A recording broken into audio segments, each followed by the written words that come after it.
Welcome to the QB Huddle podcast. I am Tim, and I am joined only by Lauren today, also, of course, known as Lo. Brandon is out. He is shopping around for schools for Roman today.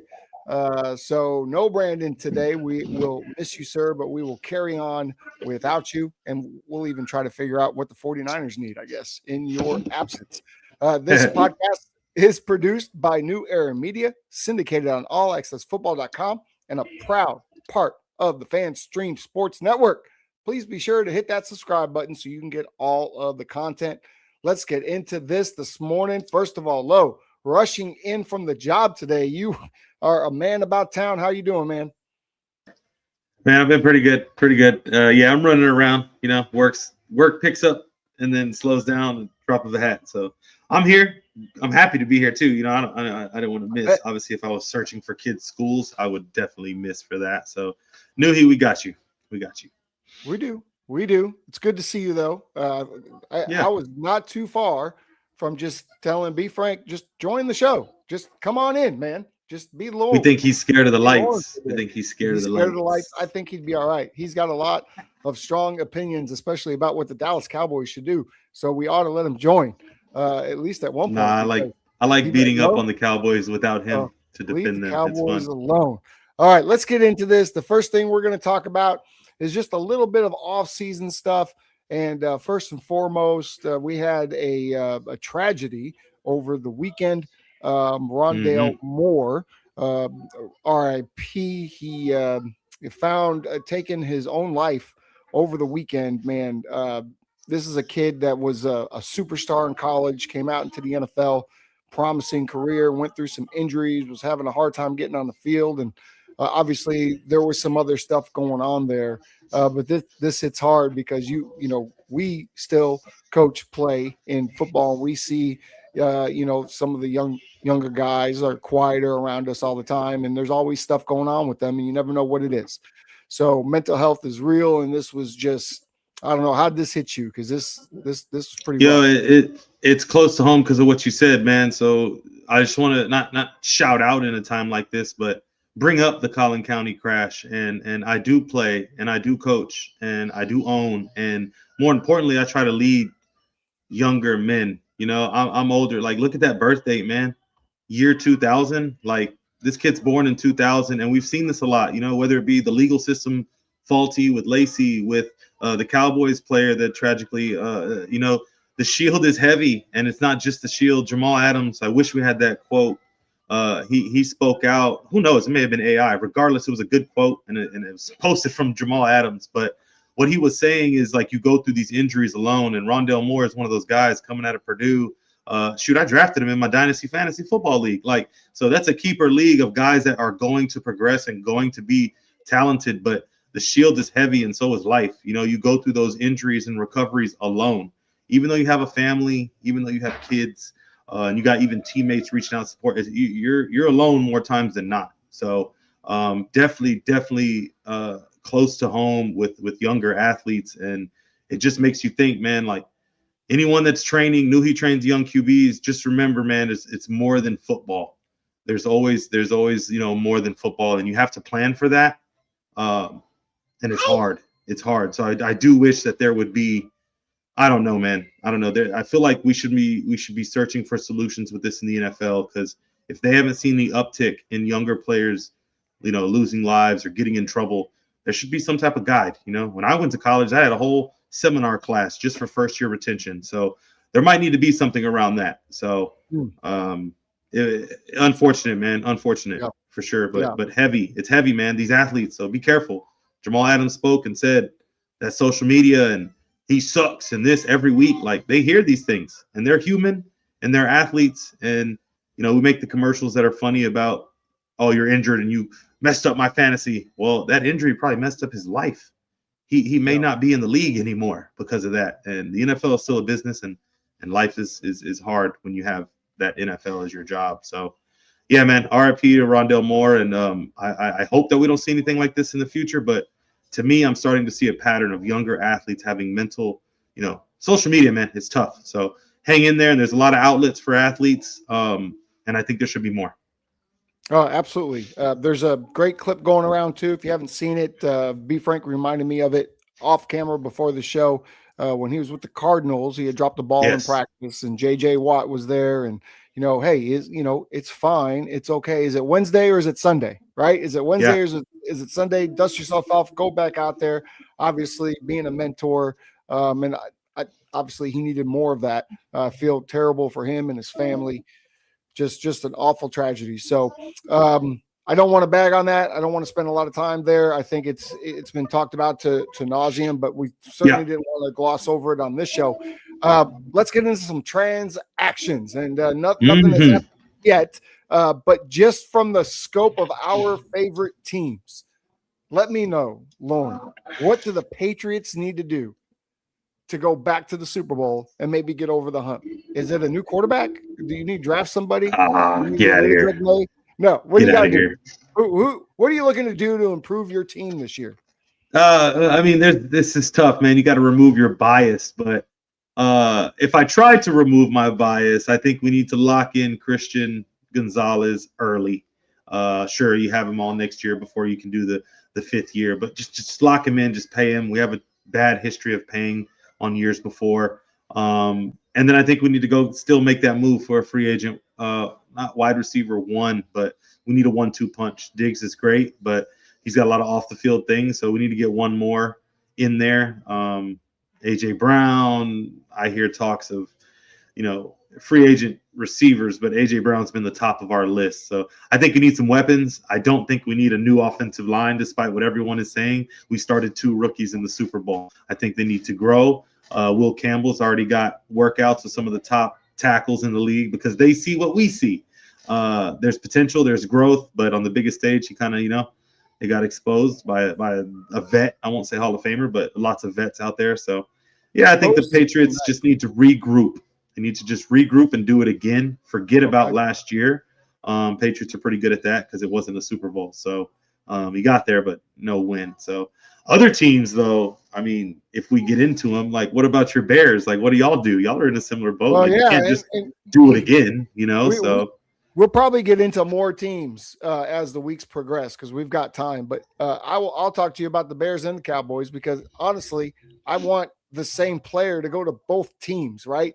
I think it's a better move for the Bears than the Cowboys, and that's number 95 from the Cleveland Browns, Myles Garrett. We know he wants out of there. I'm sure that at least I hope they're willing to move him. Not 100% sure the Browns will, but for a steep price tag, I think the Cowboys – to get him would have to probably get rid of draft picks and one of our star players, and who's that going to be?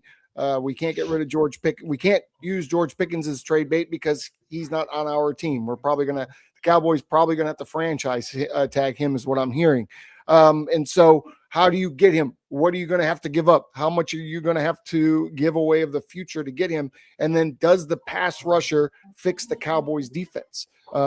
I don't think it does. B. Frank really wants him over there. I know the Cowboys Nation really wants Myles Garrett. I'm all for it, but what's the cost going to be? And is he going to make the difference? Now, in Chicago, however, the Bears are pretty set. The Bears don't need a lot, but the Bears do need to fix that defense. They do need a pass rusher. So you could mortgage a little bit of your future if you're Chicago because they have the other pieces. That's a team, in my opinion, that's ready to win now. So that's where Myles Garrett needs to go. I hate to say it, the Dallas Cowboys are not ready to win now, but the Bears are. And so if Myles Garrett can get to Chicago somehow, just like they did with Mac a couple of years ago when he was in his prime, he came in and made an immediate difference for that Bears defense. Myles Garrett could be the missing link to put the Bears back in the Super Bowl in Chicago. So to me, that's what I'd like Chicago to do. Not sure if they're going to do it, but I've seen rumors. So they've got other problems this week that we're going to talk about later, and we'll go from there. Newies, of course, was going to tell us about the 49ers and what they need. Lo, what do you think the 49ers need?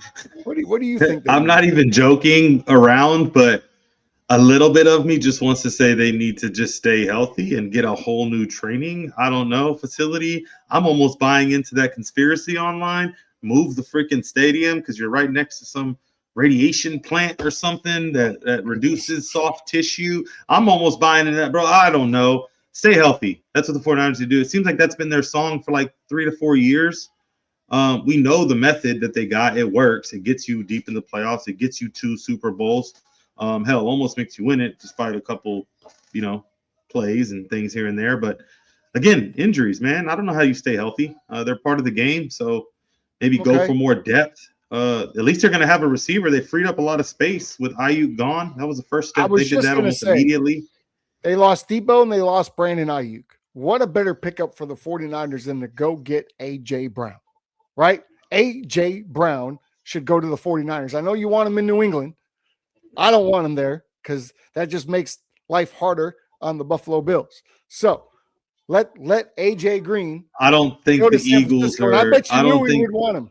I bet you knew it's within the NFC. If it's a trade, right? A.J. Brown's a trade right now. It would be a trade. So they're not trading within the NFC, especially in not the conference. To the 49ers. They won't trade him in division. I think they would trade him in conference. They don't think a lot about him. Let's be honest. They just never played the 49ers in the playoffs. They're not. Nah, I don't see that.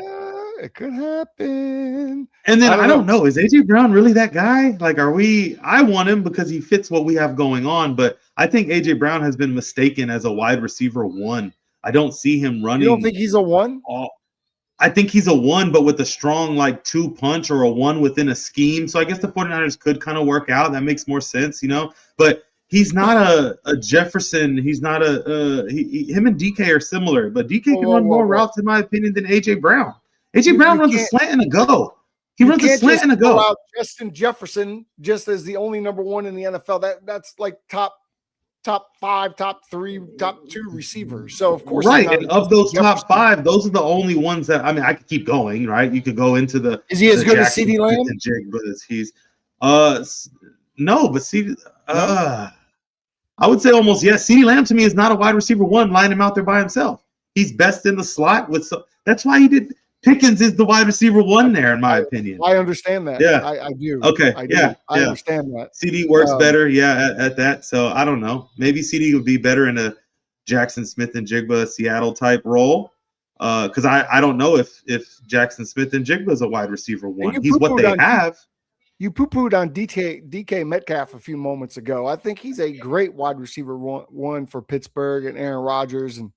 Man, see how you said for Pittsburgh, but if you bring in a route runner, you're gonna go with you like the DK and I did put DK above AJ Brown, so give me a break here.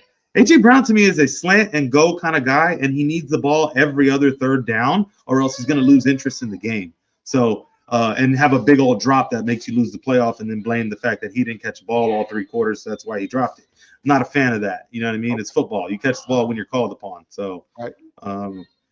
I think the Patriots would do a lot more for A.J. Brown than A.J. Brown would do for the Patriots. How about A.J. Brown? Fix that. How about he passes Foxborough and goes up a little bit more north, a little bit more east, right into Buffalo, and he goes. He'd be upset. Josh Allen doesn't throw the ball to receivers when they're open. Yes, he throws after he scrambles, runs around. Oh, no, no, I like him. Apparently, your guy over there, Mr. Brady, not Tom. Like the guy behind me right here, that guy.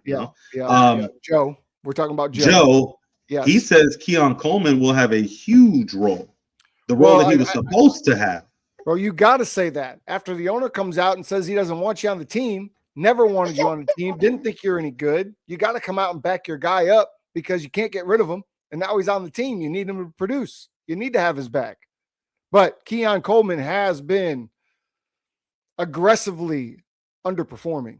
So I don't like the comments that were made. They never should have been made. However, Keon Coleman needs to get his act together. He needs to become the receiver that they thought they drafted. You keep saying this, but they said the same thing about Diggs needs to become the receiver that he's supposed to be. Gabe Davis just isn't a true number 2, so we're going to let him go. Gabe Davis. The problem is who's that quarterback? No. Josh Allen does not use. Okay, look up his stats. I'll tell you what he did. He did a lot of this. He also dropped. Look at the opportunities that he had in the playoffs. They're next to none. This is a quarterback issue. That's not an excuse. You just said it. You just said No, AJ I'm talking Brown. about the volume. You don't go all year long as Stephon Diggs getting thrown the ball 7 to 10 times a game and then come in the playoffs and get no opportunities. I don't really care about where it is. The fact that Stephon Diggs can go through a playoff game and only have one target, that's crazy. I'd one out too. And I'd look at Josh Allen and be like, yo, what the hell are you doing? Allen. You are blaming Josh Allen. I'm just saying, what receivers have they been able to hold on to? Okay. 2 of them are with the Patriots and went to a Super Bowl, and they were great. But Josh Allen couldn't use them. He couldn't work them out. I'm telling you, it's not a fault to Josh Allen. He's just not – he doesn't need a wide receiver one. He doesn't see the value in that. Give me someone that's going to catch the ball and fall. And look what they did.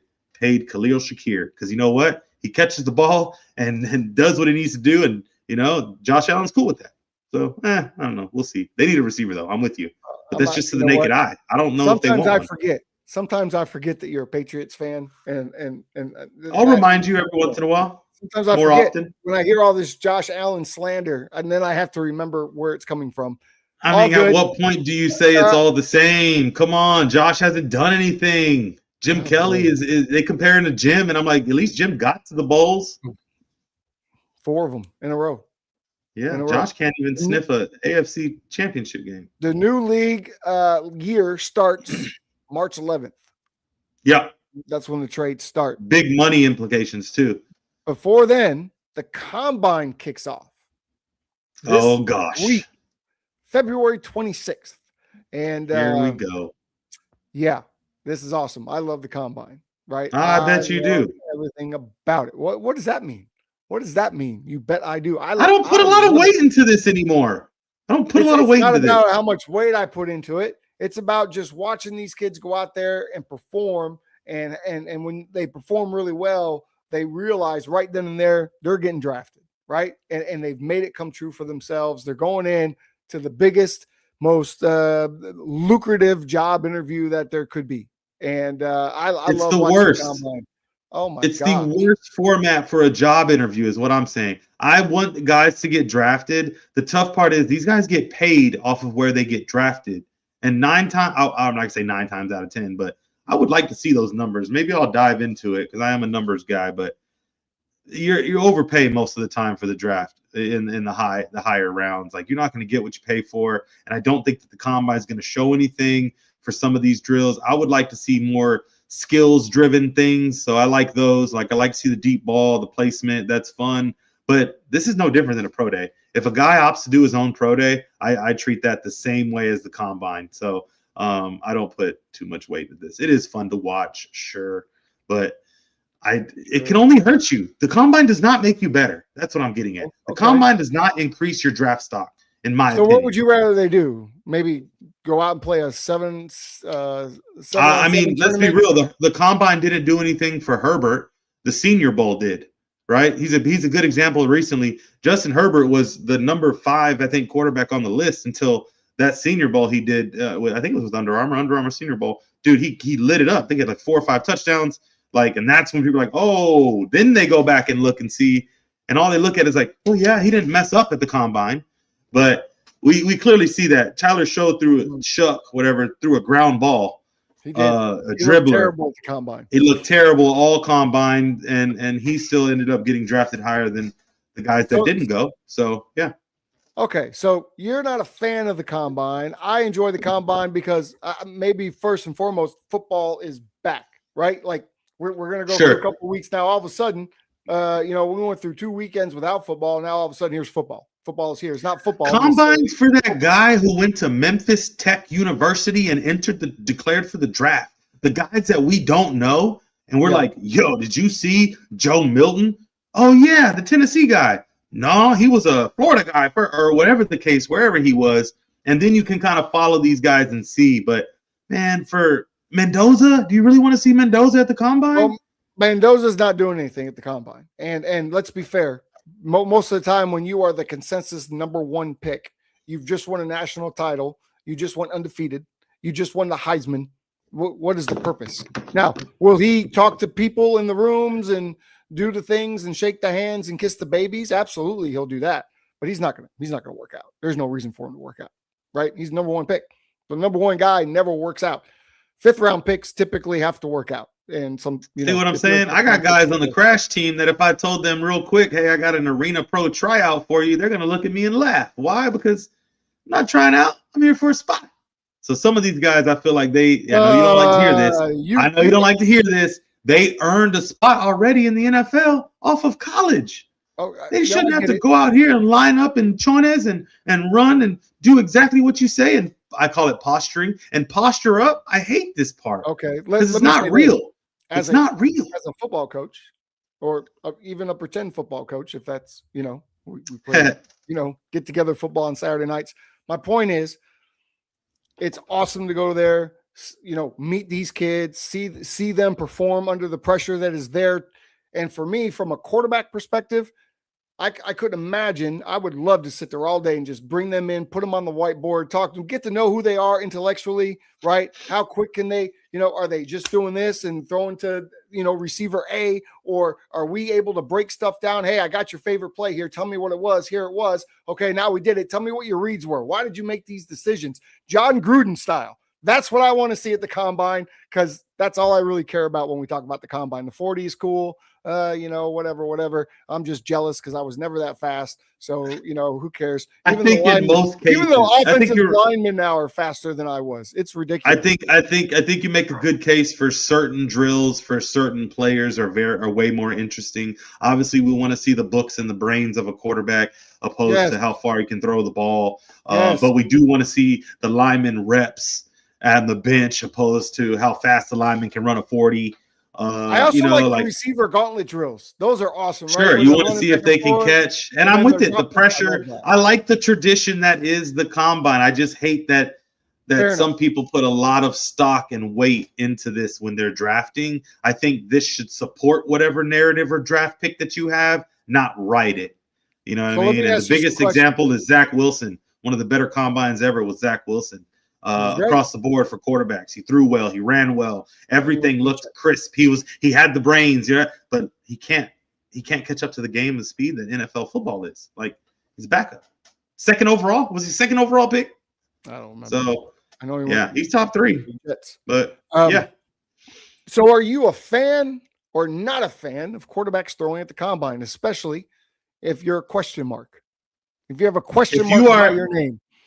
If you are not a solid top 5 quarterback, whether it's first, second, or third round, if you're not like the 5th quarterback taken and you feel that you going out there and throwing the ball with no pass rush, not even sometimes a complete drop, a 5-second, pat the ball a couple times, let it rip, get some perfect throws to show off your mechanics, then great. I thought Cam Ward throwing at the combine was a necessity last year. Why? Because all his film was scramble plays, throw off this, throw off balance, make all the good plays. But no, can you get in there and play the traditional style of football? You know what I mean? So I think, yes, if you have a question mark, yes, I think you should throw at the combine. So, and just for where this is leading, I just want to drop it in there. Shador wasn't a question mark. I didn't think he needed to throw it. Well, he obviously was a question mark because he dropped all the way to the 5th round. And you know why? Because he didn't work out. Because he didn't interview. Him throwing would have showed no different. We know what he could do throwing. Yeah, he might have become what I'm saying. He was one of those guys that I don't know. It's crazy. He might have become undraftable if he didn't throw. He's in line. We do realize he's in line to start next year, right? We realize that? Yeah, we're going to talk about that in a minute. We're going to talk about Lovely. In a few minutes. But here's the quarterbacks that are throwing this weekend. Joey Aguilar out of Tennessee. Drew Aller out of Penn State, which I think could tell us a lot about Drew. I want to see that. Okay. He was kind of a running court. And by the way, sometimes I see these guys that had these great college careers and you see them throw at the combine and you're like, how did you ever win a single game? Right? Those mechanics are absolutely terrible. RG3 comes to mind when he first threw. Dak Prescott, absolutely terrible. Carson Beck is going to throw. Luke Altmaier from Illinois is going to throw. Jalen Daniels out of Kansas will throw. Joe, I can't say his last name, but he's from UConn. Fagnano, he's going to throw. Taylon Green out of Arkansas will throw. Haynes King, Georgia Tech will throw. Again, these are quarterbacks that are not household names that weren't on the big stages for the most part outside of Carson Beck and Drew Aller.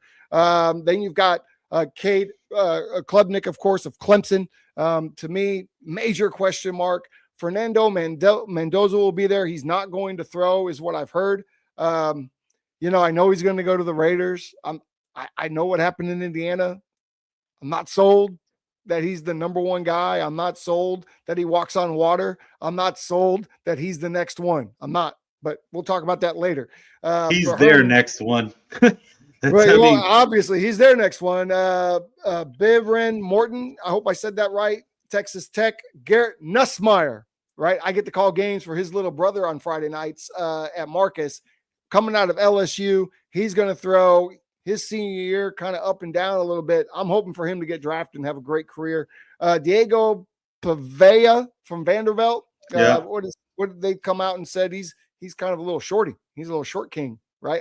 I'm short king. That's why I can say that. Cole Payton out of North Dakota State. Now I love to see this guy coming in the combine. We got Sawyer Robinson from Baylor, and to round it out, the surprise of the year last year, Ty Simpson out of Alabama is coming to the combine. There's talks that there are more than one team looking at Ty Simpson. So good for him. Man, I see a lot. I hear, and putting some of those faces to the names that I know of, lots of third at best round picks, man. You're looking at fourth, fifth, sixth guys. I don't see outside the top maybe 4 or 5 guys going in the top 3 rounds, man. It's a weak class. It really There's is. Nothing that some of these guys could. What can you do? That brings you back to my full circle here, Tim. What can these guys do at the combine that's going to make them shoot up a whole round? Run a 4.4 as a quarterback? I'll tell you what they can do. So this is going to lead into my next question. Glad you asked. Quarterbacks throwing, quarterbacks in the classroom, quarterbacks running 40s. For you, what's your most important drill at the combine to see from a quarterback? For me, it's the classroom. It's the classroom. Hopefully, I know that if you're at the NFL combine, you can throw a football. Hopefully, I know that you have some sort of accuracy about you. And it's very difficult, by the way. You talked about pro day, and Brandon and I argue about this all the time. I think the pro day is the biggest scam in football, and because as a quarterback, because you put it's a showcase. I get it, but you put up your 30 best throws that you can make. You put those on a sheet of paper. You practice them at nauseum with your guys. And then you go out there and you run the plays. I sure hope you look like a damn superstar. I'm just saying, you just described a full week of NFL. It's your guys. It's the same script. You're working on it. That's more transferable and relatable to an NFL week than having to sit there in front of John Gruden scared as hell as he tells you what the hell are they doing? What are you going to do? Yes, no, hut, go. What? I would probably freak out and be like, yo, I don't play. What's important to you then? Pro day, throwing at the combine, or getting in the classroom at the combine? It depends where you're at. If you have the question mark on your, like you said, Penn State, yeah, I want to see him throw the ball. Yeah. I know the guy. I want to see him throw the ball. But like Nussmeier, yeah, I want to see your books. I know you can sling it. I know you can move. I know you can play. You played it a bit. I've seen enough of that. I want to see what your scores are. You see what I'm saying? So it's up and down, and some of the guys, I think all of them coming out of college now. You might be right. You might be onto something. I don't say that often, Tim. You might be right. The QB test might universally be the most important thing because these guys aren't coming out of college NFL ready no more. They're not. Right? They're not. They're running college schemes. They're running college things. They're doing this. How cool would it be? Remember when John Gruden had his John Gruden class or whatever it was, and he bring a Gruden grinder and go through all that? I would love if we would get a camera in the room when these quarterbacks went into interview, and instead of watching them run 40s and throw the ball, let's watch them interview. Let's see who they really are. Let's look at that, because for me, you won't get a realness. Let's see if you're smart. I don't care about who you are as a person at that point. I want to know, do you have it up here? So for me, you could come out and you could throw rocket balls. You could throw a Joe Milton 80-yard throw on the money, but come in the classroom and can't tell me the difference between a cover 2, a cover 4, a cover 3, or a man 2. And at that point, I no longer want you on my football team. Like, it's not even worth it. Isn't it crazy though? Because you can teach those things, but you can teach what's up here. I'm at the highest level. I don't have time to teach you that. We got to go. Why not? Why not go. draft them, sit them, and then you get your Jordan Loves, you get your Aaron Rodgers. These are guys that have sat. They've learned. See, so it's the old school way of doing things, but you're onto something because the Raiders, you ain't got time to sit them. So you need a certain type of QB to come in there. So that's why I still think the Raiders should sign Derek Carr and maybe draft this Mendoza kid and let him sit for a year or two. But we don't do things like that in the NFL anymore. But the Raiders aren't ready to win experiment. They did the Carr experiment. Carr's just not that good to plug in somewhere and say he's the guy. He's a guy, sure. But I would say, put it this way, Carr ain't much a step up from Geno Smith, in my opinion. Oh. Sure, you have last season to go off of, but show me Derek. I don't know. Show me Derek Carr's last season with Vegas, right? So, yeah, I mean, I just don't see it. Rock with what you got, you know. Okay. So. Let's get into the next segment. We've made it through the first part of the day. We're now on to the second part. Who'd have thought the combine would take that long? Sheesh. Oh, we talked about a bunch of other stuff, but next week we're gonna have to I just didn't think I had it in me. We're gonna have to. I didn't think I had it in me. You didn't have it in me. Well, I don't think I like the combine like that. So yeah, we touched it. Yeah, let's do it. You know what? I do have one more thing to say, and actually about the combine, which brings me into the Shedeur Sanders conversation. Because I read last night, that the Cleveland Browns expected to scout quarterbacks at the NFL Combine. I can only imagine that was for clickbait, because I also saw this morning that Todd Monken has committed to Shedeur as the number one quarterback coming into camp. That's what I saw from Adam Schefter this morning. My question about that is, Deshaun Watson is coming back. Deshaun Watson is healthy. So he is set to come back. He's not fully ready to roll. So what they're saying, yes, they're trying to keep it in the loop. The Browns will be heading into camp with Shedeur as QB1 because Deshaun's not there yet. But I think they're both going to compete for that job. Yeah, they're going to compete for it. He quiets the noise, right? Everybody now, Todd Monken, some sort of hero. He's a folk hero because he's got Shedeur's back. That's only going to last so long because God help you if Deshaun Watson come in and he's the old Deshaun Watson, because the guy that changed the quarterback market, if he can play at a high level, will be I don't even want to say it because I'm going to get canceled, but he'll be the number one quarterback. I mean, I just don't know. I just don't know if Watson will be the same. He's been away from football for a while. He never has been. It was a leg injury. It's running. His game was 30% run. He is a very good passer. But he had the ability to run. You know what I mean? So I don't know. He hasn't thrown a football in 2 years, I think. So I don't know. If you ask me, they compete. But if you ask me who's going to win, I think Shedeur is the guy. You got the youth. You got the fresh start with the coach. You kind of know what you want here, you know? So Shedeur is going to be the guy. And I don't know, man. You have to say what you want. I know it's the freaking Browns and history shows otherwise. But, man, if he gets them rolling and jumping and just vibing, then the Browns, Myles Garrett could be like, I'm staying here with this kid. I like it. Myles Garrett is leaving Cleveland. I'm almost positive about that. But we said that 2 years ago, and then he signed the biggest DN deal in history. Well, sometimes money talks. You really think the Browns are going to let him go? And even if they did, do you think someone out there is even paying the price tag for what they would ask for the all-time leading single sack in a season? Come on. I know who would be crazy enough to do it. His name is Jerry Jones. No, they don't have money. Y'all can just get rid of that. I meant to comment on that earlier. Y'all can throw that idea out. Let's go. We'll see. I will say, I bring up the Deshaun Watson subject for people just to think about it, talk about it, argue about it. Deshaun's never been the same since Houston, honestly. And so just looking at it from the outside and knowing what we've seen from Deshaun Watson in the past in Cleveland, I'm still starting Shedeur Sanders, but I'm just putting it out there that maybe Deshaun Watson has decided to make some sort of resurgence, and if he's close to what he was, that's going to be a tough decision. But I do not see them bringing in any more quarterbacks, and I could see them moving off Gabriel, quite honestly. So, and trying to trade him in the offseason.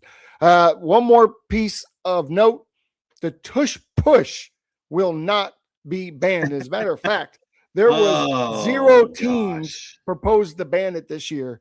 So because Philly didn't win the Super Bowl. Everyone just wanted something to complain about. Hey, Notice the ref rules aren't changing either because the Chiefs didn't win the Super Bowl. So everyone gets off the ref kicks when the Chiefs don't win. Then they get off of the tush push because the Eagles don't win. So what's it now? Sam Darnold can't play. Quarterbacks have to pass the ball more than 20 times or else it doesn't count. I'm confused. I don't know. Listen, the tush push is garbage. It's the worst. Why? It's the oldest play in football. It's terrible, but I saw the Eagles get stopped on it last year. So I have hope that other teams will figure out how to do it. And the biggest thing is that the Eagles need to do is stop jumping off sides every time, or false starting, I should say, every time they run. I think everyone's doing it now, so it's okay. Anyway. They learned. Everyone has kind of their own version of it. I like the Pittsburgh Steelers the best, where Aaron Rodgers just stands about 10 yards back, puts his hands in his hand warmer, and just watches the play. Just watches the tight end take the snap. That's my favorite tush push. Lots of tight ends. Lots of tight ends are doing it. Yeah. That's true. Okay. Let's get into the quick hits. The Steelers, right? There's a lot of talk. They want Aaron Rodgers to stay. Is that a mistake? Are they holding on to Aaron Rodgers longer than they need to, kind of like they did with Big Ben? I think it's a different scenario, but I'll let you weigh in on this first. I'm with you. It's a different scenario. I don't think they're hanging on. Aaron Rodgers is a guy that his play has not deteriorated due to age. People could say what they want about wins and losses and seasons, but statistically, it has not. Big Ben had a drastic drop-off when all them weapons started leaving him, and it wasn't working. So way different. Steelers are still in win now, coming off playoff wins. If Big Ben would have stayed, he would have been out the next year in the playoffs. They wouldn't have made that run. No, I don't think they're hanging on too long. It's right around the corner. There's an end game to this one. There was no end game to Big Ben. He was one season at a time. So financially, it didn't make sense either. He's like, well, I kind of want to be here. And I mean, look at his surgeries. Big Ben was a robot by the time he was done playing. So, I think it's okay. And they're not hanging on too long. Aaron Rodgers is still a playoff quarterback, right? What are we talking about? He still went to the playoffs last year. So, I'm with you. They have they drafted a young quarterback out of Ohio State. They've got Aaron Rodgers there. They're bringing in Mike McCarthy. Now is not the time to get rid of Aaron Rodgers. No. And I'm sure that he was part of that recruitment effort. I'm sure that he was part of those discussions was Aaron Rodgers. So I do not think the Steelers are making a mistake. I think they would make a mistake to push him out the building like the Jets did, but I think they're doing the right thing. By the way, I just won the Super Bowl with the Steelers and Aaron Rodgers in a 1 year off franchise, which was lots of fun. Watching Aaron Rodgers do his thing. DK Metcalf had like 22 touchdowns on the year. How dare you disrespect DK Metcalf? Yeah, how many were slants? They're mostly go routes and fade routes, to be honest with you. There you go. He's a beast in that game. Okay, this is going to be a fun one. And I hope you put your thinking cap on a little bit. The Chiefs. Don't piss me off. The Chiefs most likely will be without Patrick Mahomes, if not for half the season, maybe as much as the whole season next year. Maybe he'll be back, but I find that highly unlikely. Ooh. What quarterback? You are the Chiefs general manager. Who do you want to come in and try to hold that seat down while Patrick is nursing that hurt knee? Who's going to be the guy to come in and still get the Chiefs to the playoffs? Well, you have to look at who's on the roster currently because they don't have cap to just go out and grab a guy. So you're looking at who's there now. I don't know their backup. Is it still Minshew? Yeah, Gardner. I think you run with Gardner. Okay. I know he got hurt and stuff, but I think he'll be healthy. He didn't get hurt like Mahomes got hurt. But optimistically, I got friends that are Chiefs fans and they think Mahomes is coming back. And I was like, you're crazy. Like, there's no way. But when I looked into it, have you seen Najee Harris? He's running fully on treadmills from his ACL injury already. There's a good chance that Patrick could be back. I'm with you. I know you're thinking safe route, right? But we're not going to see him any preseason. But there's a good chance we see Patty for week 1. Okay. I think when the schedule comes out, they might look at the competition to see what you can get done. But Gardner Minshew as the starter, I think you're good for a good 4 to 6 games. and can come out of that with a 4-2 record. I like Gardner. I have two other ideas. I actually have three other ideas. One came about this morning because it came out that as of March 11th, Kirk Cousins will be released in Atlanta. He will be shown the door. Cap-wise, yeah. I'm shocked at money. Okay. What better veteran quarterback to come in and take over the Chiefs than Kirk Cousins? Now, here's my problem with it. That offensive line in Kansas City, not great. And so Kirk Cousins could end up just getting decapitated early on in the season, and they would still need to play Gardner Minshew. So I've got two other options for you. Let me go with Tua, who comes in, plays for a year, plays great, gets the Chiefs to the playoffs, and is able to get signed somewhere else. But I've got a better one for you because I don't think Tua can do that. No. Kyler Murray. Now think about this for a moment. Miami Dolphins want Kyler Murray. If you're Kyler Murray, do you want the Miami Dolphins? I say no. However, I say yes. Listen, let me play this out for you. Yeah, you can go to Miami. Go for it. You can go to Miami. You can get a little bit of money, probably mid-tier money, right? You have a team that's not ready to win any games. You're going to suck. It'll be your last opportunity ever in the NFL in 3 years. You're going to be out playing in a men's softball league somewhere. Or you could go to Kansas City with the understanding you're only going to be there for a year.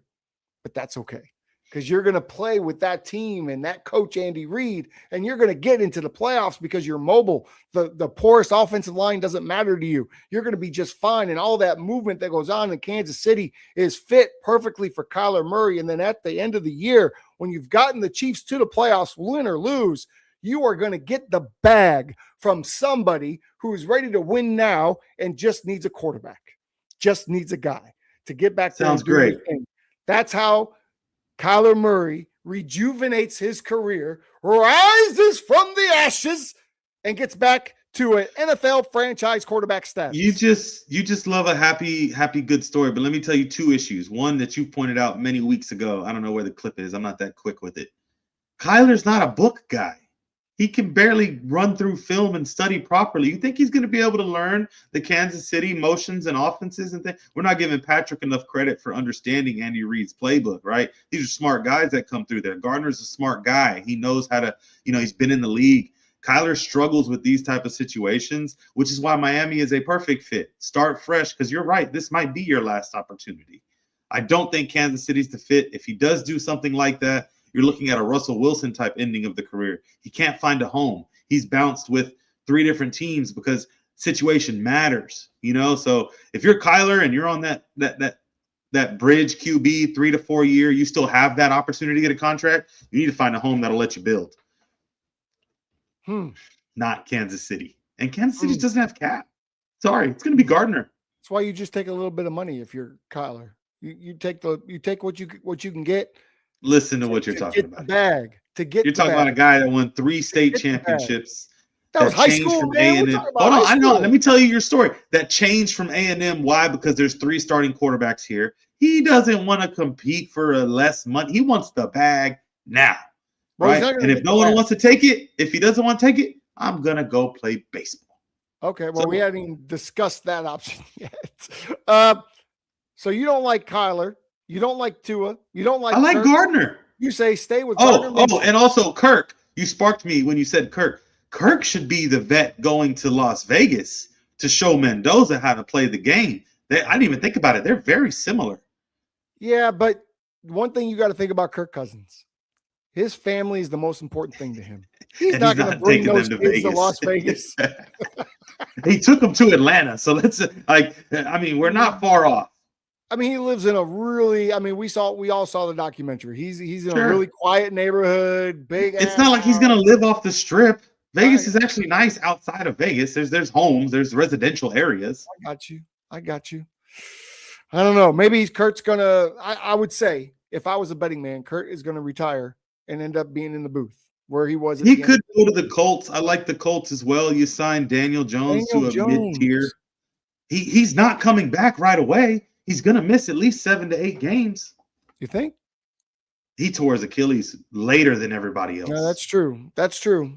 Well, Colts are a good option. Nice, safe. And then city. even then, I mean, that sucks. What are Colts going to do? Do you sign Daniel Jones? That's sure you're taking the injury discount now. So, sign 2 of them. Take that $40 million you were going to give and give 30 of it to Daniel Jones, maybe 27, and then give Kirk 13 on a 1-year deal. I like Kirk. Or they could not sign Daniel Jones at all and bring Tua in. Tua is done. You think? Why would you sign him? If Tua is done, somebody needs to tell Tua that, because I don't think he knows. He's going to find out the hard way, like other NFL quarterbacks. He's a little delusional. I don't think he understands. If Mac Jones leave, I don't mind 49ers picking up Tua. That's a nice little offense he could run. No, it has to be something that the throws aren't 25 yards or more. Okay. So, we talked about Myles Garrett. There's another guy out there that's being thrown around. It's the number 1 pass rusher. Yeah. I also like this man going to Chicago a lot. I don't know what it would take to get him there. Brandon Franklin, our producer, who also writes our scripts, thinks he should go to the Cowboys. I'm also okay with that. I would be okay with him going to the Cowboys. I think it fits if I know who you're talking about. The problem is, the idea is we give up, at least on the, there it is. Crosby on the trade block. Pickens. How are we going to give Pickens away when he doesn't belong to us? We'd have to sign him. He's been on the internet. No, I can tell you this one. You've been on the internet, him and trade him. So we're going to do a sign and trade? Yes, it has happened before. It's just because the cap is there. You sign him. And you know what? I didn't think about that. Money-wise, this makes sense.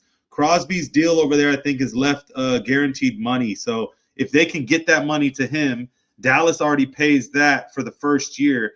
It won't be a tag, though. You're not tagging Pickens and trading him. You would have to sign him to a 3-year, 85, 88, whatever. He's going to get the market value of 27 to 30 mil. And that's what Crosby, somewhere around there, was set to get. So, yeah, the only tough part is you're signing Pickens to a 3-year deal. Probably most of the money's guaranteed up front. And then that money that for the salary would have to go to Max, but Max will need to be signed too, extended after next year. And Dallas is dumb enough to do it. Jeez, they would. I don't know. It could work out. I say the same thing that I said about Myles Garrett. The Cowboys are not one guy away, but the Bears might be. The Bears might be. The Cowboys are not one guy away on that defense. I don't know if Max wants to play outside. How do you know where he wants? He's a defensive player. He doesn't care where he plays. He does a lot of interviews, and anytime that there's cold weather, he loves to say, yeah, he comments on it. They don't want to ever kill their drafts or their trade value, anything like that. But he likes the indoors. He's always talking about weather was nice. The Cowboys will end up with Myles Garrett or Crosby. They'll have one of the two of them. I just have a feeling one of the two of them is ending up here in Dallas. I'd say negative, and I think y'all sign a Trey Hendrickson. Hey, that's not a bad option. I mean, he's no Max Crosby or Myles Garrett, but not a bad option. And I think that's the road they take. You don't go high, you go lower, and it's all money-based. Y'all just signed, I think, Javonte, running back, just locked in a 3-year deal there. Nothing crazy. I think it was like 8 to 10 mil. Might be more than that. Yeah, he wanted to be here. Yeah, he wanted to stay there. So, but there's more money just leaving. And anytime Dallas pays people, it's just funny that we hear about it because it's never the guys that we expect them to pay. Dallas, I get the notification. Dallas just signed, and you're like, ooh, you click it. Deron Bland. Oh, okay. To 90 mil. Wow. Okay. Dallas just signed Javonte Williams. I get it. He had a good year. Yeah, he running behind it. Cool. But I think that was a Dak signing. I think Dak liked him. I think it worked out. Dak wants to keep the offense intact, and it does leave Pickens for the tag. So we'll see. Another year with a good offense, and at least against sub 500 teams, and not a good defense, and a bad team when we play playoff teams. So there's film now. I don't know about that offense being top like it was. There's film now with them two. Dak's very predictable toward the end of the season when it comes to them two. Again, they got to mix it up. CD needs to go to the slot. Pickens needs to go to a true wide receiver one. And they got a lot of they got to work on a lot of stuff. Okay, lots to do. Last thing that we have to talk about. It's been all over the place. I've made a few TikTok videos about it because I'm absolutely disgusted by the idea although I do Uh-oh. understand the business side of it. The Chicago Bears, the Chicago Bears that have played in Chicago for over 100 years, that played in 2 stadiums in Chicago, played at Wrigley Field and Soldier Field. And now, because Illinois won't step up, Chicago proper won't step up, the McCaskies will have to take this team out of Chicago, staying in Chicagoland, quote unquote, but off to Hammond, Indiana, is what they're saying. And it sounds more and more each day like this is going to happen. I, as a lifelong Bears guy, went to many, many games. My first ever NFL game was at Soldier Field. This is disgusting to me. I can't even imagine the Chicago Bears not playing in Chicago.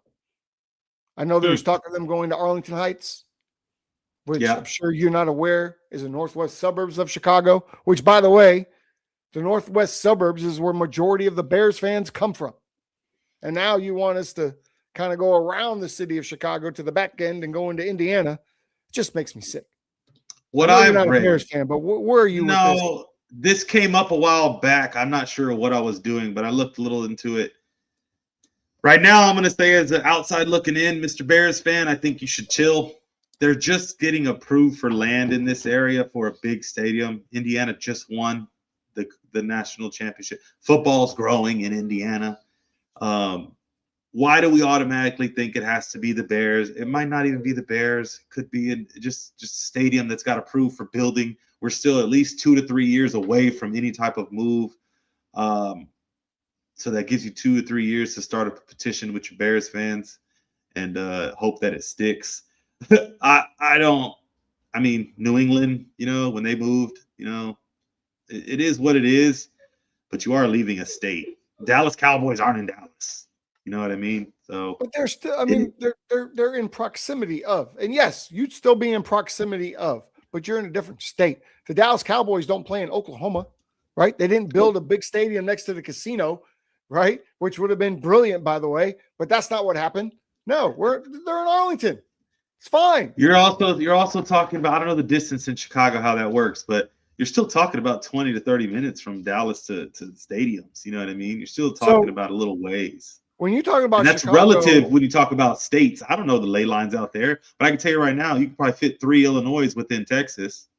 Illinois and Indiana intermingle, right? Kind of like an Arkansas family. They just kind of intermingle inside of each other. What? But because East Chicago is in Indiana and Gary, Indiana is like partially in Chicago, but it's a whole mess. By the way, I scored my very first touchdown ever in semi-pro football.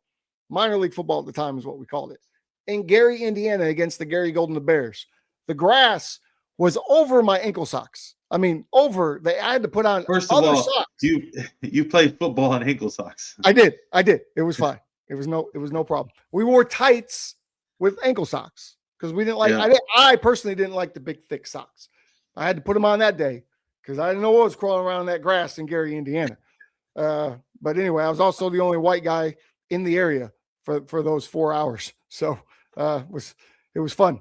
Anyway, I got out of there unscathed, scored a touchdown. Little white dude scored a touchdown on a slant. There I go. Rookie year. Or aren't you just DK Metcalf? No, not DK Metcalf. Wish I was. That'd be awesome. I'd be rich and huge. I'd say chill out on it. I don't know if the Bears are moving. Don't get all riled up. I think at least if they move, that's a pretty sad story. Yeah. So I think they stick around. I mean, they can't. How would you feel if the Patriots left and went? I just went up there and learned that. I mean, Foxborough's Virginia, 20 minutes away from Providence, Rhode Island. And I'm like, okay, so like you're closer to here than you are Boston. Like everything is everywhere. When I learned that, when I went up there, and honestly, your team's your team off of an area. We've seen the fun. We need to get that up there. You know what I'm talking about? The football map where it kind of shows you. The 49ers are nowhere near San Francisco. But you can tell by the fan base, you know what I mean? It's a football map that shows you kind of where the fans actually are. And I'd be shocked to see the Bears fans probably take over that area. Like a lot of them are probably Bears fans. That's always a fun little map and diagram to look at. I'm sure there are a lot of Bears fans because you're still whatever, 3-4 hours from Indianapolis. So, you know what I mean? So it does give, I'm sure there are a lot of Bears fans there. It's just, I don't know. Don't change the name. I've seen Indianapolis Bears like across the, in the AI stuff that's going out, and they're, the Indiana Bears, the Hammond Bears, the Indy Bears, Bears. No, we don't. Maybe they'll be the Cubs, the Indiana Cubs. Because you're not a big bear. You're a little bear. You're a little bear. Okay. Let's get into this. We're just about done, but the UFL is coming up. We've just got, it's around the corner. Yeah, we got a month before the first games. They're actually started camp this week. I talked to Coach Harris, the head coach of the defending UFL champion DC Defenders. Yeah. He said they were starting camp Monday. So he was in DC for a bit. He was back in Arlington. We're actually working on getting him to come out for an interview to talk about taking over as the head coach last year and what it's like coming in this year, head coach from day one, and getting that team going and trying to repeat and defend their championship where they beat the Michigan Panthers, who are no longer part of the UFL. They beat them 58-34. Jordan Tiemu, the quarterback of the Defenders, was the MVP. 21 of 28, 390 yards with 4 touchdowns. Bryce Perkins, the quarterback of the Panthers, was also incredible that day. 21 for 35, 388 yards, 4 touchdowns. He had the 1 untimely interception. There's a couple new rules that we want to talk about. But here we are. The QB Huddle podcast is working on our UFL format, and that will be coming to you soon. But there's a little info. The info is this. The season starts on the 27th at 8 o'clock Eastern time. The Birmingham Stallions travel to play the Louisville Kings at Lynn Family Stadium in Louisville, Kentucky. The thing to know about the UFL, Lauren, everyone stays here in Arlington and surrounding areas. They practice here, but they fly for their home games. So both teams have to fly to Kentucky for Kentucky's home game. Pretty interesting how that works. There's going to be 2 games on Saturday. The DC Defenders, your champions, will take on the Battlehawks and the Houston, and that's in St. Louis. The Houston Gamblers, they travel here to Dallas. The Dallas Renegades have changed stadiums, by the way. They no longer play at the old baseball stadium. Now they play at the, what is the name? It's the Frisco. It's in Frisco. It's the soccer stadium, Toyota. It's Toyota Stadium. Oh, yeah, yeah. Soccer field, but all the high schools play. Yep, you get some Division II championship game has been here several times. I think it'll be better. It's a great venue. Great. It's small. It's intimate. It's a bowl. It's like a bowl, older kind of college feel, Rose Bowl feel, Cotton Bowl feel. That's actually going to be pretty good. Plus, right up the street from us. Maybe we need to go. We definitely need to go. They play on Sunday the 29th, which is great because we play on Saturday. We have nothing to do on Sunday. The Aviators out of Columbus, a new team, will travel to play the Orlando Storm. Those 2 games will be on Sunday.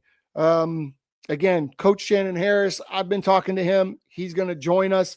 They won the championship last year. Michigan, again, who they beat, no longer part. They had a little bit of a changing. They had some new franchises pop up, and the UFL is changing.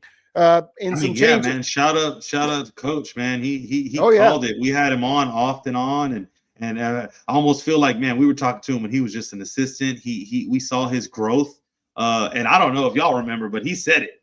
What's going to take to win the championship? And he said straight up, Tamu's got to play well. And I'm sorry, putting up 390 and 4 tutties. I think he called that and prepped his guys well enough, won the MVP. Shout out Coach Harris for sure. Yeah, no, he's been great. By the way, he was also went up in the offseason to be the offensive coordinator. I believe it was Middle Tennessee State, if I'm correct. His friend was the head coach up there, so asked him to come up, be his offensive coordinator, and work with his quarterback. So we did that.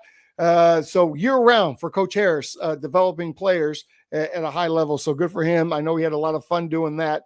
There are some changes this year with the UFL. Breaking news, just today we learned it's going to be 1 foot in bounds, just like college in the UFL this year. There is a 4-point field goal. That has been approved. There's also no punting inside of the 50 inside the last 2 minutes of each half. So that's pretty cool. There will have 3 scrimmages for extra points. So there's no kicking of extra points. You go from the 2-yard line for 1 point, 5-yard line for 2, 10-yard line for 3 points. So that's pretty cool. And then there's a new overtime rule. We'll explain it next week because we just got clarification on it. It's very much like college, but instead of starting at the 25, I think you start at the 3-yard line. And so you have to score and go for 1, and then eventually you have to go for 2 or go for 3. So that's interesting. So they spiced up the game a little bit, really to bring in the fans a little bit more, make it a little bit more fast paced, a little bit higher scoring. I think also this is 2 birds, 1 stone. So I also think that they are realizing there's still a step to the NFL, right? So you're still a step up. So you need the 1 foot. It's going to give you more opportunities to see players and touchdowns because you can teach the second foot later, and then the 4 points, like, what are we doing? Wasting time with field goals at this level? You could go 30 for 30 on the entire year on field goals. And I'm sorry, the NFL is still not signing you because of that, right? Now I tell you what, you come out here and hit freaking 62, 61, 63 mandatory field goals, then you're going to catch some eyes. Then you got some guys booting it, and it's like, well, they would never even attempt a 60-yarder. Well, guess what? If you ain't past the 43 and you're past the 50, that's a 7-yard danger zone where you're kicking that field goal because you have no choice. Or they just go for it.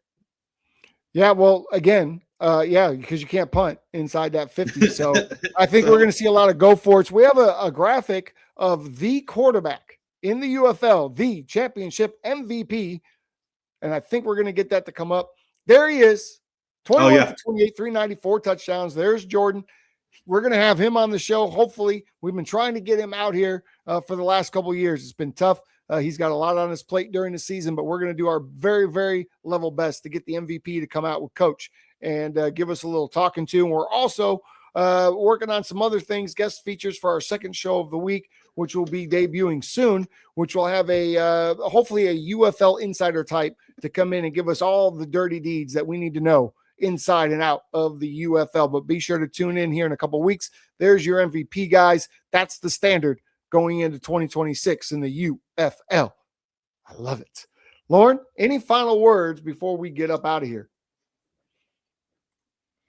Man, this is the second off-season show. And no final words. Just give us some feedback. You QB huddlers out there, what do you want to talk about this offseason? Because we can go on for days. You saw us talking about the combines and what we hate, what we love. What do y'all like about offseason? What do y'all like in the offseason? What do you do? We're football goers year round, so we find stuff. We look for the drama and the maybes. What do y'all do? That's what I want to know. What do people do in the offseason? Like F1 starts for me this weekend, tune in, Oh, you're excited about that. Yeah, I'm pretty stoked. It comes right after football, so it's my get away from football for Sunday weird times. Yeah. You have a PlayStation 5 at home. I know you do because you play the Madden.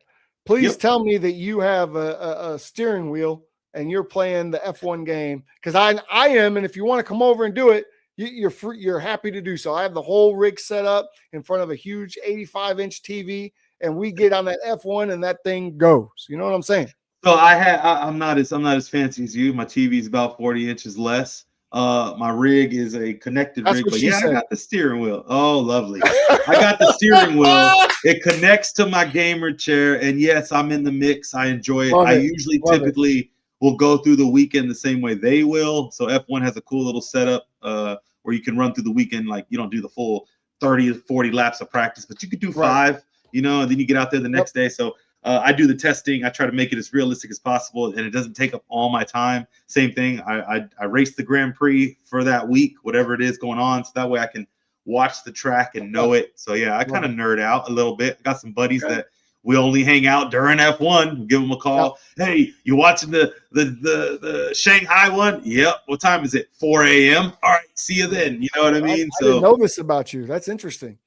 I do enjoy it. I got into it just, I guess, during COVID. So about 5 or 6 years now. And I've learned all of that. Started out as a baby, but now you got to be real excited then. The track that's getting put up in Arlington, you got to be super F1 will do it, but Indy's cool. Indy's close. It'd be an Indy track. So it's is that an Indy track that's going up? Indy track, yeah. Okay. Well, My mistake. you can only bring but you can only bring so many F1s. You would love it in Dallas, but I mean, you got 3 in America already. So with Miami and Vegas, it's really hard, and they lock in deals, dude, for like 5 to 10 years in F1. Oh, so okay. Austin will lock in a deal for the next 5 years to be there. Miami just got theirs. Miami is one of the coolest Grand Prix out there. It runs right through the stadium, like it's great. So no wonder Miami Dolphins suck, because Hard Rock is focused on F1 and not the Miami Dolphins.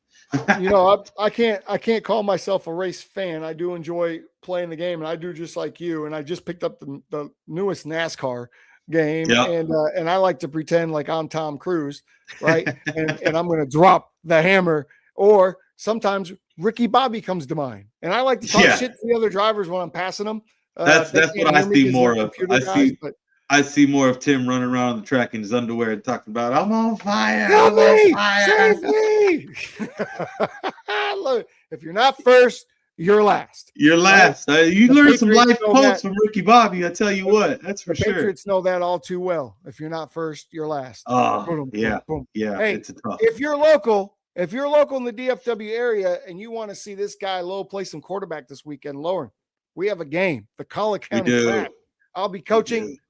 Kind of. I'll have a play sheet. Kind of looks like this. It's very, very fancy, but it's going to be two-sided. Right now, it's just a bunch of notes. It's going to be two-sided. And we got a game. Tell the folks where we playing at Saturday night against the. Man, we're in Hazlitt.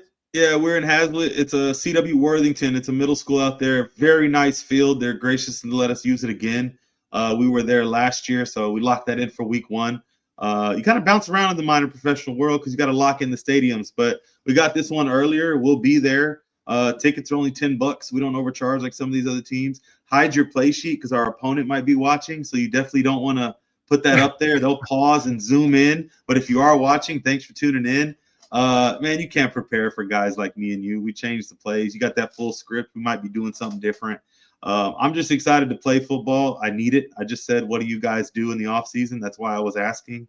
I mean, a lot of things kick off now, man. QB Huddle ends, but that's where all of our time goes. And this year, we're not ending it. No, this year, we're not ending it. Like, we have something to do. So give us something to talk about, or else you're going to hear more about Crash and how Tim yelled at me 5 times for, bad things that I did. So, well, this will be my first regular season 11-man game where I've been in charge of the whole kit and caboodle since 2016. So, and it's definitely different for you.